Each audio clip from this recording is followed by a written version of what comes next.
សួស្តីបងប្អូនទាំងអស់គ្នាថ្ងៃនេះខ្ញុំមានផលិតផលពិសេសមួយមកបង្ហាញគឺម៉ាស៊ីន casting ម៉ាក Titan Red Devil DC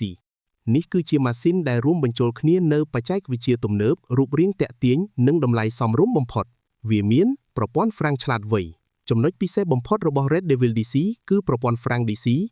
ដែលប្រើកម្លាំងអេឡិចត្រូម៉ាញ៉េទិក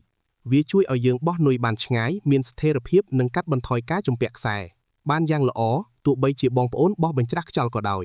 តួខ្លួនរបស់វាត្រូវបានរចនាឡើងរឹងមាំជាងមុនដល់ទៅ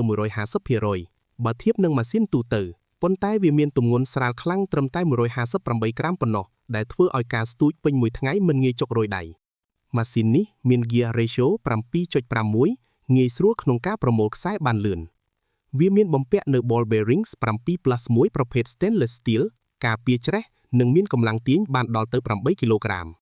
អ្វីដែលពិសេសសម្រាប់អ្នកចូលចិត្តស្ដាប់សំឡេងគឺវាមាន Audible Drag Clicker ដែលមានសំឡេងពីរោះនៅពេលត្រីទាញខ្សែមិនថាបងប្អូនប្រើនុយស្រាលឬនុយធ្ងន់នោះទេ Titan Red Devil DC អាចគ្រប់គ្រងបានទាំងអស់វាស័ក្តិសមទាំងអ្នកដៃថ្មីនិងអ្នកដៃចាស់